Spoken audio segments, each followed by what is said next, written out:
Hi hello welcome to Rafi theatre. நான் உங்கள் ரஃபி. இன்னைக்கு திரைமணி செஞ்சு நம்ம பார்க்க போகிற படம் பிரமோத் சுந்தர் இயக்கத்தில் சத்தா ஸ்ரீநாத் நடித்து வெளிவந்திருக்க படம் தாங்க கலியுகம். படத்தோட கதையை பற்றி பார்க்கணும்னா 2064 ஃபர்ஸ்ட் போட்டு ஸ்டார்ட் பண்ணுறாங்க. ஸ்டார்ட் பண்ணும்போதே தெரிஞ்சிச்சு 2064 எப்படி இருக்கும் உலகம் அப்படிங்கிறத சொல்ல வர்றாங்கன்றது நமக்கு தெரிஞ்சு போச்சு. 2024 நல்லா தெரிஞ்சு போச்சு.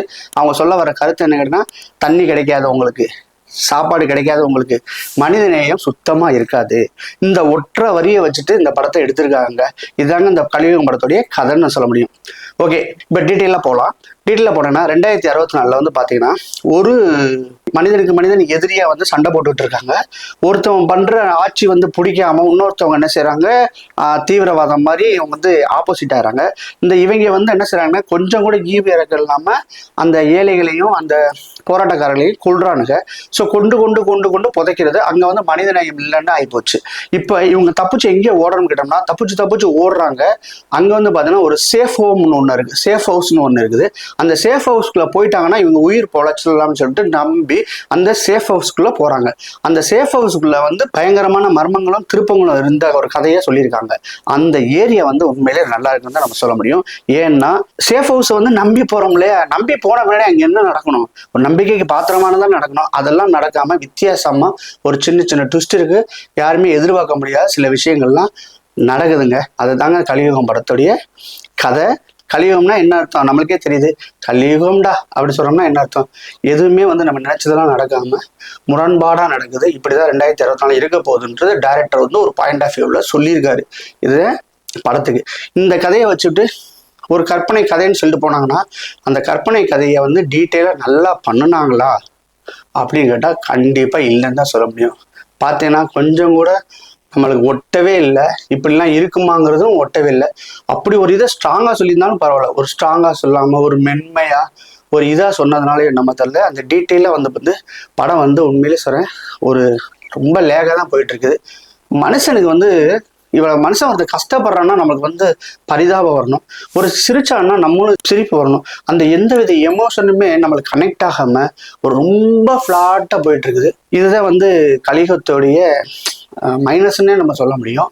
படத்தோடைய மைனஸ் என்னன்னு சொன்னீங்கன்னா, அவங்க பண்ற விஷயங்கள் எதுவுமே வந்து பார்த்தீங்கன்னா நம்மளுக்கு கனெக்டே ஆகலை. குறிப்பா எனக்குலாம் சுத்தமா கனெக்ட் ஆகலை. அவன் பசியில அழுகிறான் இல்லையா, அது கூட கனெக்ட் ஆகலை. ஹியூமானிட்டி அங்கே மிஸ் ஆகுது இல்லையா, அப்பயும் கனெக்ட் ஆகலை. ஸோ வந்து ஸ்க்ரீன் பிளே வந்து ஸ்ட்ராங்காக எழுதாம, கேரக்டரை ஸ்ட்ராங்காக எழுதாம, சும்மா வாட்ஸ்அப்பில் வந்து ஒரு மெசேஜை வச்சுட்டு படம் பண்ண மாதிரி தான் இருக்குன்னு நம்ம சொல்ல முடியும். இது வந்து இந்த படத்துக்கு மைனஸாக போயிடுச்சுன்னு சொல்ல முடியும். படத்தோட பாசிட்டிவ் என்னன்னு சொல்லிட்டு கேட்டோம்னா, படத்தில் வந்து பார்த்தீங்கன்னா சத்தா ஸ்ரீநாத்தும் கிஷோரோட ஆக்டிங்கும் வேற லெவல்ல பண்ணியிருக்காங்க. ஒரு மாதிரியா இருக்கும். 2064 வந்து எப்படி பண்ணியிருப்பாங்கிறத நினைச்சு பாருங்க. ரொம்ப அழகா அவளுக்கு கொடுத்த கேரக்டரை செம்மையா பண்ணியிருக்காங்க. அந்த 2 பேரும் தான் படம் ஃபுல்லா பிளே ஆகிறாங்க.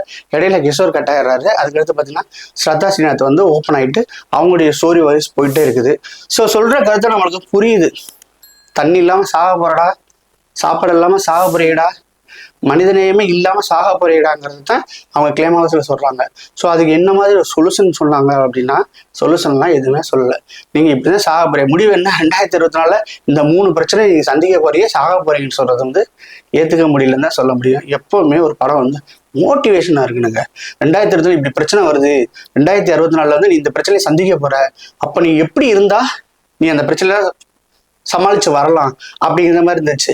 பக்கத்துல ஒருத்தர் உட்காந்துருந்தாரு. அவர் சொல்றாரு, 2064 வர நம்ம உயிரோடைய இருக்க போறோம், அவன் செத்தா என்ன, அவன் பொழைச்சா என்ன, இன்னைக்கு என்ன பிரச்சனையோ அதை பேசுங்கன்னு சொன்னா, 2064 நீ சாக போறேன்னு சொன்னா அது வர உயிரோட இருப்போமான்னு தெரியல, பாகிஸ்தான்காரன் குண்டு போட்டுக்கிட்டு இருக்கான், அமெரிக்காரன் சப்போர்ட் வந்துகிட்டு இருக்கான் அப்படின்னு அவன் பேசுறது வந்து என் காதுல விழுந்துச்சு.